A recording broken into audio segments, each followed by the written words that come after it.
bang shook the whole cul-de-sac, loud, metallic, and angry enough to send every dog in Cedar Ridge Meadows into a barking frenzy. I knew that sound. It was the unmistakable slam of my garage door, followed by the click of 3 deadbolts being thrown in rapid fire.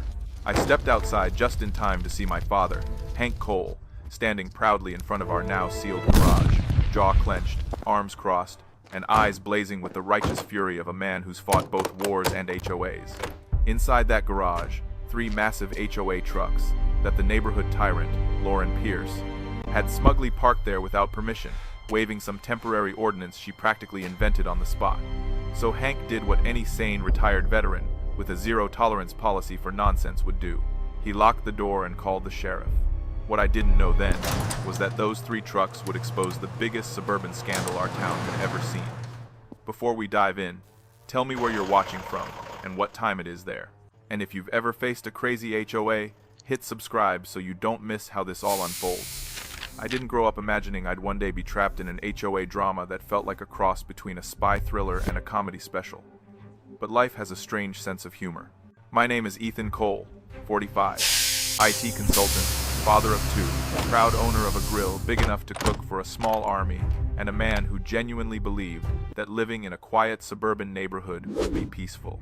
For the first few years, it actually was. Cedar Ridge Meadows had everything you'd expect.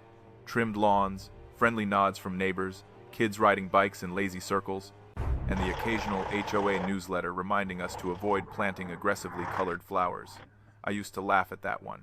Little did I know, we weren't even scratching the surface of what Lauren Pierce had planned. Lauren became HOA president the same year my father, Hank, moved in with us. That timing was what we like to call a cosmic prank. Dad was a 2-year-old retired Army mechanic with enough stories, opinions, and homemade weapons to start a small rebellion. He hated pointless authority.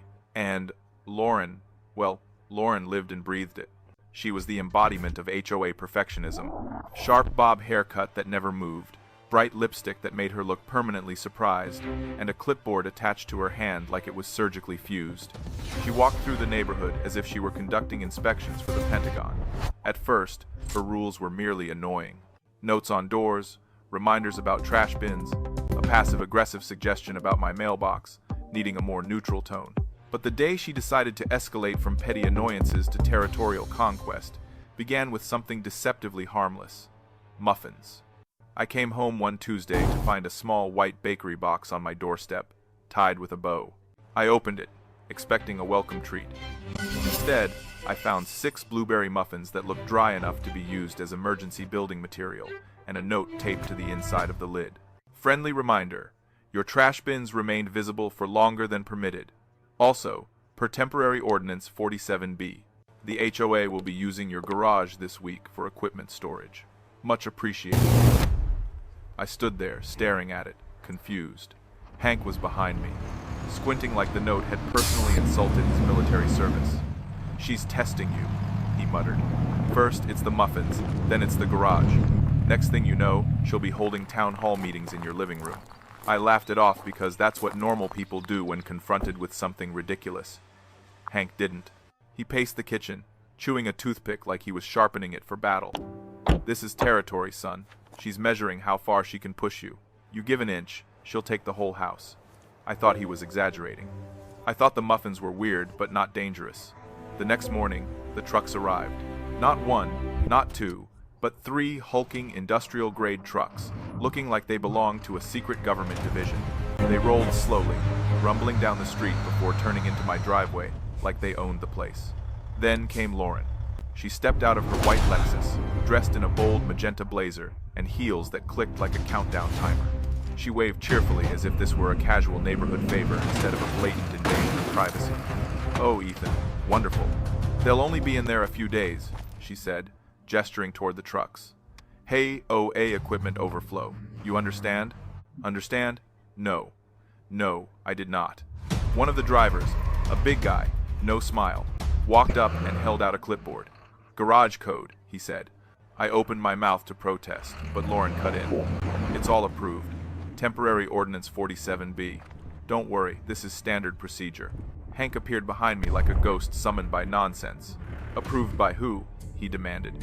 "By me," Lauren said sweetly, as acting HOA president. The drivers didn't wait for permission. They walked straight to my garage, tapped in the code Lauren apparently knew by heart, and rolled all 3 trucks inside, bumper to bumper, filling every inch of space. For the first time since I'd moved here, Hank was speechless. He stood there, blinking, jaw tightening. 2 full minutes passed. Then he turned to me slowly and said the 5 words that would change everything. "Get me the lock, son." I should have stopped him. But Hank wasn't just my father. He was a man who once defused a grenade using duct tape and a fishing lure. When someone like that asks for padlocks, you bring them padlocks. It's simply nature. He got to work with a precision that would have impressed NASA. Manual locks, electronic locks, chains, a metal bar wedged horizontally across the inside handles, zip ties, then more zip ties. He sealed that garage as if preparing for a zombie apocalypse. When he finished, he wiped his hands on a rag, nodded with satisfaction, and said, "Let's see her ordinance override that." And then, Lauren returned. She strutted up the driveway as if she were walking into court to defend her honor. Jack, she always got his name wrong. Those trucks are HOA property. You can't legally. Hank had already lifted the phone to his ear. "Yeah, Sheriff Ramsey, I've got 3 unauthorized vehicles on my private property. Might be an attempted hostile takeover. Hard to say these days." Lauren's smile cracked like old paint. Cedar Ridge Meadows doesn't often witness police involvement. So, when the sheriff's cruiser pulled up, everyone came outside like it was a parade.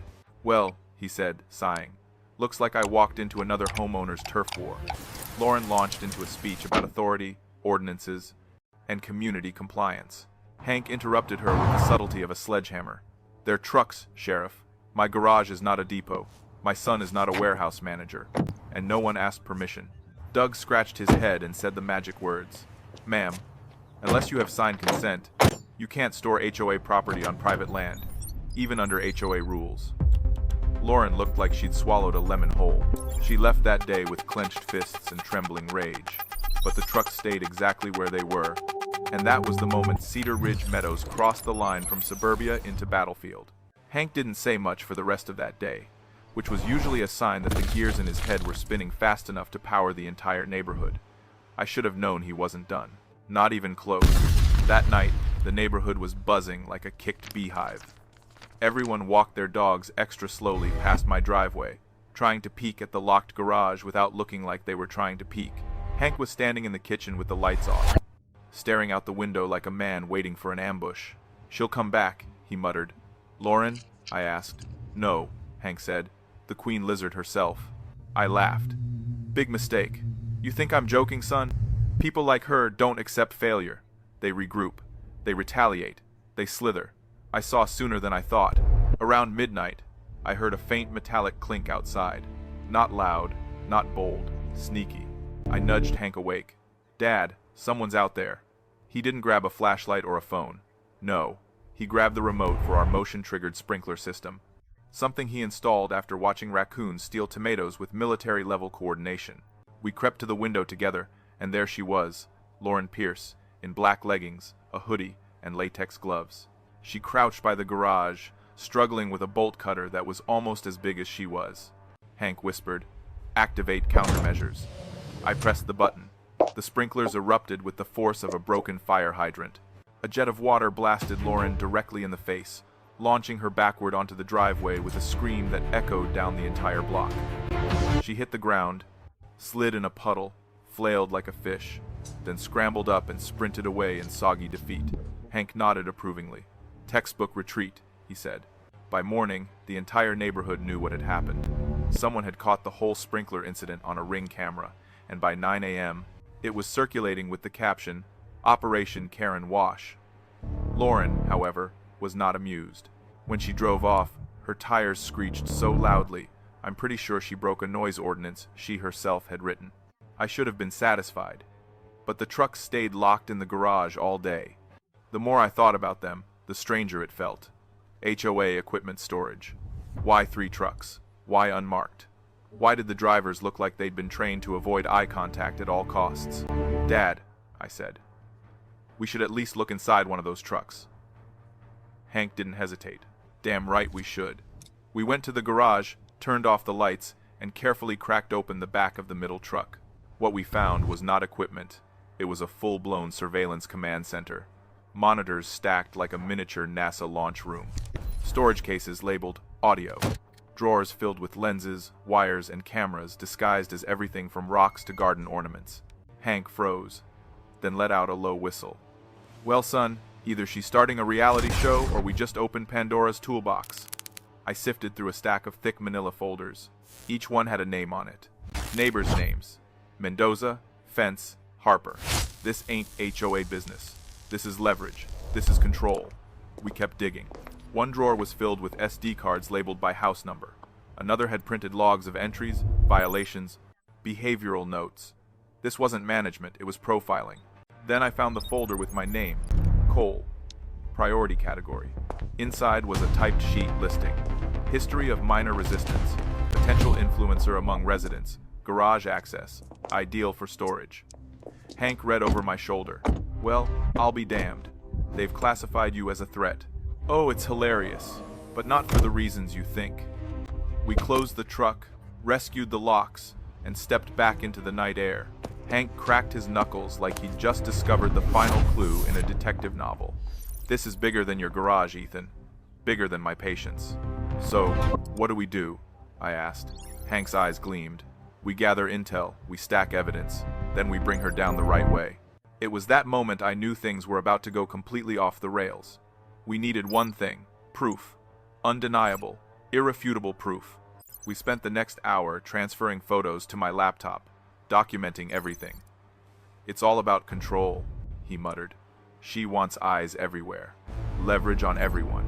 She's not running an HOA, she's running an intelligence agency. Son, tomorrow morning, we're going to that emergency HOA meeting, and we're bringing everything with us. I felt my pulse quicken. You think they'll listen? Hank grinned. Not at first, but once we show them what's inside those trucks, Lauren's little empire is going to crack like a bad sidewalk. The emergency HOA meeting was scheduled for 6 p.m. sharp the next day. By 5:55, the place was packed. At exactly 5:59, the door swung open, and Lauren Pierce swept in. She wore a navy blue pantsuit sharp enough to cut glass, and a stack of papers thick enough to be mistaken for a doctoral thesis. Good evening, residents of Cedar Ridge Meadows, she said, voice sugary but stiff. We are gathered here to address a matter of urgent community importance. Hank leaned toward me and whispered, translation? She's about to incriminate herself. Lauren cleared her throat dramatically. As many of you have heard, certain residents are currently, she paused, glaring directly at us, detaining HOA property and disrupting community operations through unlawful obstruction. Lauren continued, flipping through her mountain of papers. Per HOA Ordinance 47B, the association reserves the right to utilize resident properties temporarily for equipment overflow. However, certain individuals have. Hank raised his hand. Excuse me, Madam President, but that ordinance you're waving around like a magic wand was voted down in 2012. Lauren froze. That's not possible. Hank pulled a laminated sheet from his jacket pocket. Before she could regain control, I stood up too. And if storage was all you needed, I said, why send 3 unmarked trucks? Why fill them with surveillance equipment? The room fell silent. I pulled out the printed photos, grainy but unmistakable, and held them high. Cameras disguised as birdhouses, microphones hidden in lawn ornaments, files with people's names on them. Lauren swallowed. Those are legal inspection tools, strictly visual, used to ensure compliance and safety. Hank barked a laugh. Lady, no one volunteers their personal secrets to the HOA, and yet somehow you've got them. He scanned the room. Does anyone here voluntarily report their neighbors? Lauren snapped. You don't understand the pressure of maintaining order. If people followed the rules, I wouldn't have to take extra measures. Extra measures. The room repeated those words. Lauren, I said slowly, you parked 3 trucks filled with spy gear in my garage without permission and then tried to break in at midnight, Hank added. Clumsy attempt, by the way. 10 out of 10 entertainment value. Lauren attempted to recover. We will give the Cole household 48 hours to release HOA property before we pursue legal action and fines. Oh, Hank said, leaning back. Well, I've got something to show you. He pulled out a second stack of photos. Those, Hank said, are pictures of the inside of your trucks, which contain evidence of illegal surveillance, which means those trucks aren't yours anymore. They're evidence. You could watch the shift in the room, confusion, realization, then pure, unfiltered suburban outrage. Then it got worse for her. A figure in the back row stood up. It was Julia Reyes, Lauren's former assistant. "Lauren," she said softly, "stop lying." "I helped her," Julia said, voice trembling but steady. "I set up the equipment. I filed the notes. I kept the backups and I brought copies. This has everything. The emails, the logs, the financial reports. She wasn't just monitoring us. She sold the data to insurance companies, real estate agencies, even a political campaign." Lauren's face drained of all color. Sheriff Ramsey finally stood. "Well, now," he said, "that explains the trucks." Lauren bolted. She shoved her papers aside, stormed out the back door, and vanished into the parking lot like a fleeing cartoon villain. Hank raised his hands and yelled, "Settle down. This ain't over yet, but we've taken the first step." Hank wasn't the type to let momentum fade. The moment we got home, he marched straight into the living room and announced, "Operation Clean Sweep begins now." "Operation what?" I blinked. He waved a hand impatiently. "A working title. We'll workshop it. Point is, we're setting up command." At one point, he held up a photo of a lawn gnome with a tiny lens in its hat. "See this? This is not decoration. This is tyranny disguised as whimsy." I just stared at him. "Dad, are you sure you're okay?" "Better than okay," he said. "I'm activated." The more I looked, the more unsettled I felt. Lauren had built a miniature intelligence network. Cameras disguised as bird feeders, microphones hidden inside decorative rocks, a sprinkler head with a pinhole lens, and the notes, leverage. That word appeared again and again. "She's building dossiers," he said, voice low. "This is what intelligence agencies do when they want to control a population." Hank slapped both hands on the table. "All right, phase 2. "Phase 2 of what?" He grinned. "Of making sure the whole neighborhood knows exactly what Lauren's been up to." "What do people like Lauren crave most?" Hank didn't even hesitate. "Control. The illusion of control. Anything that threatens her power will send her running right into our trap." "We're bringing in the marshals," he said. They were a retired couple, sweet as sugar, and the perfect bait. "You want us to break HOA rules?" Betty blinked. "Just a little," Hank replied. The next day, Operation Neighborhood Watchdog officially launched. Step 1, trash cans. Leave bins at the curb for 3 days. Step 2, inflatable flamingo. Install a massive hot pink flamingo in their yard with a microcam inside. Step 3, watering violations. Sprinklers ran outside the approved hours. "She's going to take the bait, we just had to wait." "We still need the smoking gun," Hank said, and that meant infiltrating her home office. We needed a team. Enter Dawson Locksmith Hobbyist, Nia Fearless, viral for sneaking her emotional support goose, General Honk, and Dee, the legendary cat lady. Inside Lauren's garage, the truth finally yanked off its mask. Blueprints of every house, color-coded violation maps, a whiteboard titled Priority Targets. Inside the filing cabinet were spreadsheets, tracking fines that had mysteriously never appeared on financial reports, receipts for disguised surveillance equipment, and a USB drive labeled Insurance L. Pierce Only. Hank created the fake developer letter. We placed it in plain sight at the marshal's trash bin. Sure enough, the Flamingo camera caught her rifling through their trash, finding the letter, and stalking away with determination. The next morning, we woke up to a fresh HOA violation notice taped to our door. That was it. We had her. Caught, documented, on video. Hank clapped me on the back. "Son, tomorrow we bring the whole kingdom crashing down. Public uprisings require preparation. You don't show up late to a revolution." When 3 rolled around, the park looked like a suburban festival. Even Sheriff Ramsey came off duty, wearing jeans and carrying a lawn chair. "This is it," Hank whispered. "Time to dethrone the queen." Yesterday's emergency HOA meeting showed us what we've all suspected for years, that the rules weren't the problem. The person enforcing them was. "Today," I said, "we're going to show you exactly what Lauren has been doing. Not rumors, not suspicions, proof." The first image flashed, the inside of one of Lauren's trucks. "Oh my lord," someone whispered. More images. Rows of hidden cameras, cables, listening devices, GPS trackers, disguised lawn ornaments with glowing pinhole lenses. We found files in those trucks. Files with your names on them. This isn't neighborly oversight, I said. This is spying. Sheriff Ramsey said, "Folks, what the Coles found, this is serious. I've seen less surveillance in actual police sting operations." Hank took the stage. "You've all lived under Lauren's thumb," he said. "This wasn't management. It was control, fear, manipulation, harm. And people like that, they don't stop until someone stops them." My hands shook as I pulled out the photo from the Flamingo camera. "This," I said, "is Lauren illegally accessing a neighbor's mailbox. That's a felony," someone yelled. Everyone turned when Julia Reyes stepped forward. "Everything you saw today is true," she said. "I kept backups of everything to protect myself, but I'm giving them to you now." Sheriff Ramsey said, "I've seen enough." This crossed into criminal territory.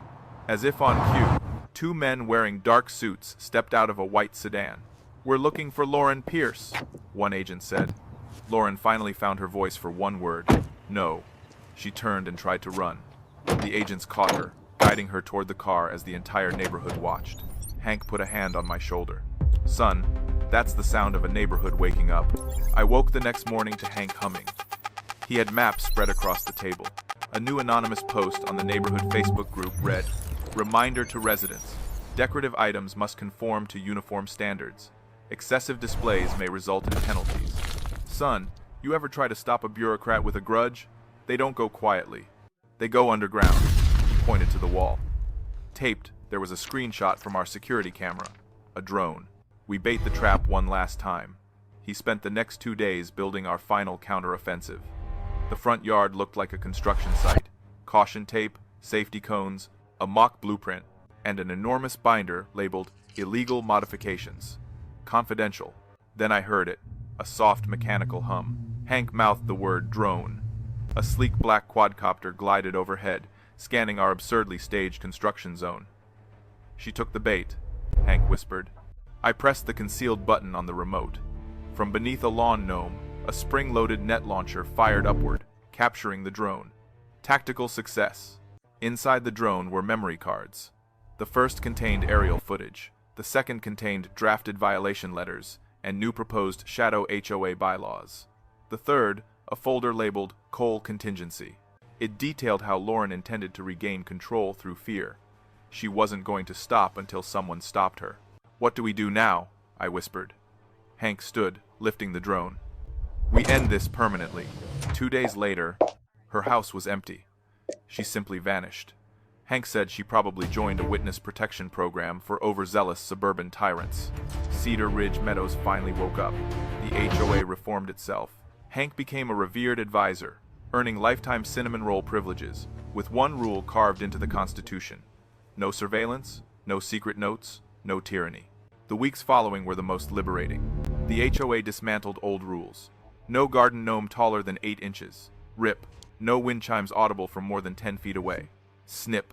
Hank emerged wearing a sash that read, "Neighborhood Hero." On his head was a crown made from a pie tin.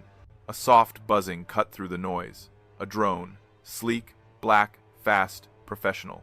"Is that hers?" someone whispered. "She's back." Hank grabbed a loaf of French bread, wound up like a baseball pitcher, and hurled it at the drone. It missed, but the crowd erupted in cheers. "Well, looks like she's still got batteries," Hank said. A few days passed, and then the notes started appearing. Anonymous notes. Unapproved decoration. Grass appears aggressively green. Residents panicked.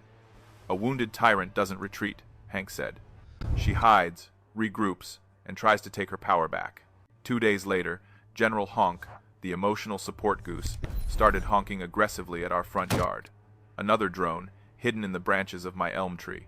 "Fetch the gnome." The ridiculous, brilliant, deranged lawn gnome launcher. 3, 2, now. The net shot upward, wrapping around the drone. Tactical success. Inside was a memory card containing dozens of drafted violation notes, a partially completed set of bylaws titled HOA 2, and a file named Reclaim Strategy. Hank decided to send her a message. He printed every single false violation she'd drafted, tied them with a bright red ribbon, dropped them into a cake box, and left it on her porch at dawn with a handwritten note. "Nice try. Retire." Weeks later, we found a metal lunchbox wedged behind the water heater. Inside was a cassette tape labeled, "For when it's over." "You'll miss me," Lauren's voice crackled. Hank paused the tape. "Son," he said, patting my shoulder, "what keeps a neighborhood in line isn't fear, it's people looking out for each other."